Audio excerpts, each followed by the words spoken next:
샬롬.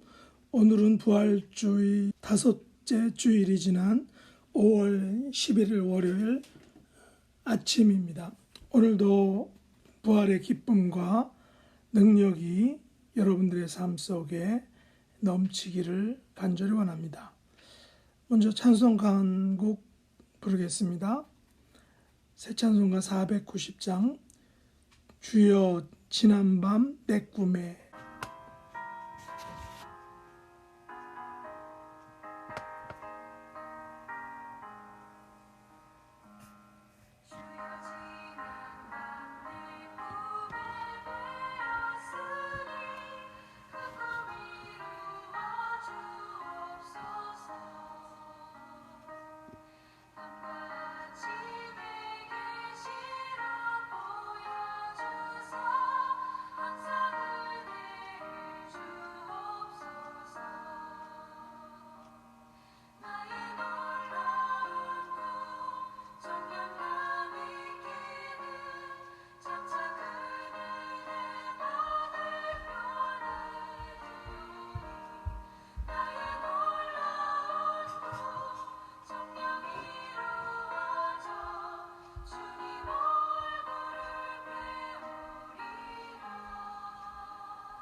합심기도 제목은 세 가지인데, 첫째는 5월 가정의 달에 우리의 자녀 후손들과 어머니들을 축복해 주셔서 온전한 믿음의 가정을 이룰 수 있게 해달라고. 두 번째는 한 주간 동안 계속 기도했던 5월 24일 귀국하시는 우리 심판호 정훈신 선교사님 가정을 인도해 달라고. 또한 우리 지체들 중에 연약한 분들을 강건하게 회복시켜 달라고. 마지막으로는 코로나 사태가 속히 정상화되어서 정신적으로, 육체적으로, 물질적으로 회복되는 은총을 베풀어 달라고 다 같이 합심으로 기도하겠습니다. 합심으로 기도하겠습니다.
합심을.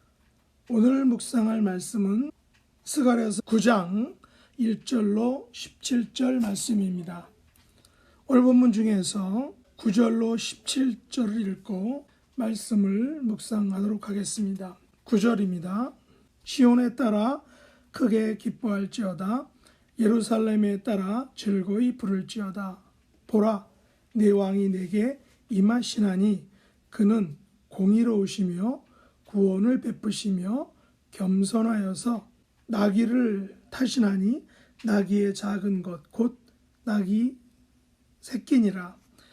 내가 에브라임의 병거와 예루살렘의 말을 끊겠고 전쟁하는 활도 끊으리니 그가 이방 사람에게 화평을 전할 것이요 그의 통치는 바다에서 바다까지 이르고 유브라데 강에서 땅끝까지 이르리라. 또 너로 말할진대 내 언약의 피로 말미암아 내가 내 갇힌 자들을 물 없는 구덩이에서 놓았나니 갇혀 있으나 소망을 품은 자들아 너희는 요새로 돌아올지니라.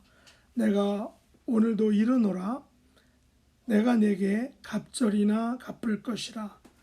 내가 유다를 당긴 활로 삼고 에브라임을 끼운 화살로 삼았으니 시온아 내가 내 자식들을 일으켜 헬라 자식들을 치게 하며 너를 용사의 칼과 같게 하리라. 여호와께서 그들 위에 나타나서 그들의 화살을 번개같이 쏘아내실 것이며 주 여호와께서 나팔을 불게 하시며 남방 회오리 바람을 타고 가실 것이라. 만군의 여호와께서 그들을 호위하시리니 그들이 원수를 삼키며 물맷돌을 밟을 것이며 그들이 피를 마시고 즐거이 부르기를 술 취한 것 같이 할 것인즉 피가 가득한 동이와 같고 피 묻은 제단 모퉁이와도 같을 것이라. 이날에 그들의 하나님 여호와께서 그들을 자기 백성의 양떼같이 구원하시리니 그들이 왕관의 보석같이 여호와의 땅에 빛나리로다. 그들의 형통함과 그의 아름다움이 어찌 그리 큰지 곡식은 청년을 새 포도주는 처녀를 강건하게 하리라. 아멘. 오늘 본문의 제목은 소망을 품은 자들아 라고 정했습니다. 여기서 소망은 미래에 해방시키는 왕을 의미합니다. 이 소망의 왕, 미래의 이스라엘을 해방시키는 왕에 대해서는 오늘 본문 9절과 10절에 잘 알려주고 있습니다. 9절과 10절 말씀을 다시 보시면 시온에 따라 크게 기뻐할지어다. 예루살렘에 따라 즐거이 부를지어다. 보라, 내 왕이 내게 임하시나니 그는 공의로우시며 구원을 베푸시며 겸손하여서 나귀를 타시나니 나귀의 작은 것 곧 나귀 새끼니라. 내가 에브라임의 병거와 예루살렘의 말을 끊겠고 전쟁하는 활도 끊으리니 그가 이방 사람에게 화평을 전할 것이요 그의 통치는 바다에서 바다까지 이르고 유브라데 강에서 땅끝까지 이르리라. 스가랴 오늘 본문 9장 9절과 10절은 신약 성경에서 누구에게 그리고 무슨 절기에 인용되었습니까? 바로 종려주일에 어린 나귀 새끼를 타고 예루살렘 성에 입성하시는 예수님에게 적용되었습니다. 스가랴 선지자는 9장부터 14장을 예언한 시기가 주전 480년 정도니까 앞으로 약 510년 후에 있을 종려주일 사건을 예언하고 있는 것입니다. 스가랴가 살고 있는 시대상은 포로 후기로 주전 520년이며 종려주일 사건은 주후 33년이니까 스가랴의 메시지는 약 500년이 넘는 기간 동안 이스라엘 백성들에게 소망과 희망의 메시지를 줄 수 있었다는 것입니다. 스가랴는 포로에서 돌아온 이스라엘 사람들, 하지만 아무런 희망과 발판이 약했던 그들을 향하여 소망을 품은 자들아 라는 그런 희망의 메시지를 전달했다는 것입니다. 소망을 품은 자들임을 인하여 크게 기뻐하고 또한 즐거이 부르라 라고 이렇게 격려하고 있다는 것입니다. 그러면 그들이 품어야 할 그런 소망이 누구입니까? 바로 평화의 왕이신 예수님입니다. 메시아로 오실 예수 그리스도다라는 것입니다. 주전 510년 전에 포로에서 돌아왔지만 사는 것이 힘들고 미래가 불확실한 이스라엘 사람들에게 소망을 품으라 라고 이렇게 말하고 있습니다. 소망을 주시는 왕은 공의로우신 왕이십니다. 소망을 주시는 왕은 구원을 베푸실 왕이십니다. 소망을 주시는 왕은 겸손한 왕이십니다. 이것이 하나님께서 그들에게 주신 소망의 왕, 구원의 길이었던 것입니다. 스가랴 선지자는 그들에게 소망을 주신 왕의 성격을 아주 분명하게 알려주고 있습니다. 그들에게 오실 소망의 왕의 성격은 공의와 구원과 겸손이라는 것입니다. 특별히 나귀의 작은 것, 곧 나귀 새끼를 타고 오실 겸손한 왕이라고 말합니다. 왜 하나님께서는 이스라엘 백성들에게 알렉산더나 징기스칸이나 나폴레옹 같은 왕이 아닌 나귀 새끼를 타신 겸손한 왕을 보내주셨을까요? 왜냐하면 하나님의 공의와 구원은 세상의 힘과 권세가 아닌 겸손하여 나귀 새끼를 타시고 십자가에서 죽으심으로 이루실 것이기 때문입니다. 하나님의 공의와 구원은 권력과 힘이 아닌 십자가에서 죽으시는 겸손을 통해서 이루어졌습니다. 오늘 본문 10절에서 하나님께서는 나귀 새끼를 타신 겸손한 왕이신 예수님을 통하여 병거와 말과 활을 끊으실 것이다 라고 말씀하고 있습니다.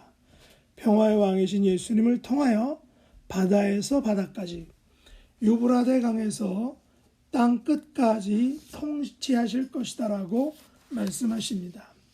소망이신 평화의 왕, 겸손한 왕이신 예수님은 십자가에서 죽으시지만 14절 이하에 보시면 나머지 모든 일은 여호와 하나님께서 친히 싸우실 것이다 라고 말씀하고 있습니다.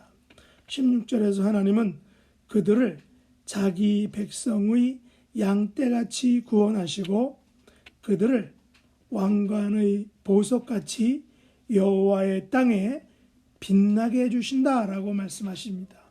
그들을 형통함과 아름다움을 채워주셔서 곡식과 새 포도주로 강건하게 해주신다라고 말씀하고 있습니다.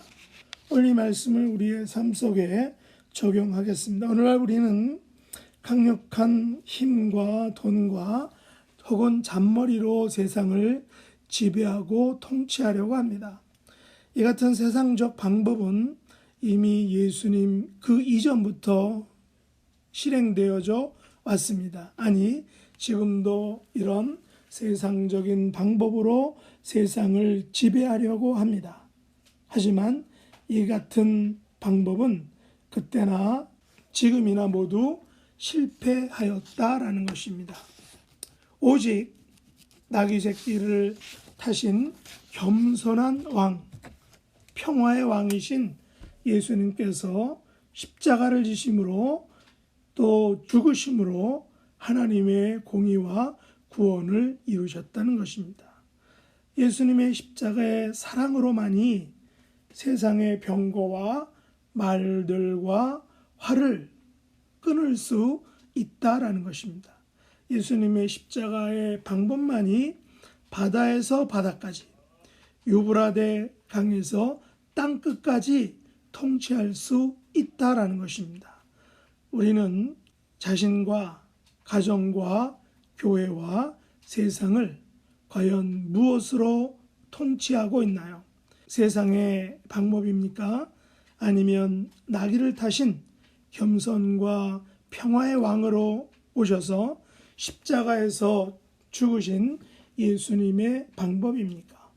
오늘 주신 스가랴 선지자의 메시지를 통하여 우리들도 소망을 품은 자들, 겸손과 평화의 왕이신 예수 그리스도의 십자가로 승리하시는 저와 여러분의 삶이 될 수 있기를 예수님의 이름으로 축복합니다.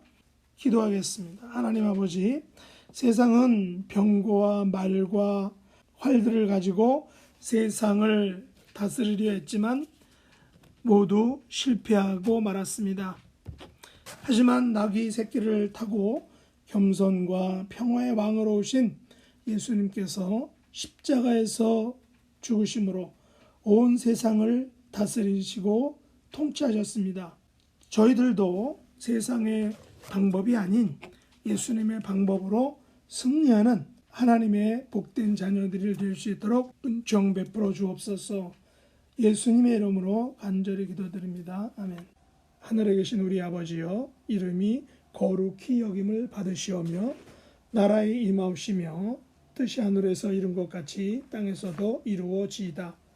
오늘날 우리에게 일용할 양식을 주옵시고 우리가 우리에게 죄 지은 자를 사하여 준 것 같이 우리 죄를 사하여 주옵시고 우리를 시험에 들게 하지 마옵시고 다만 악에서 구하옵소서.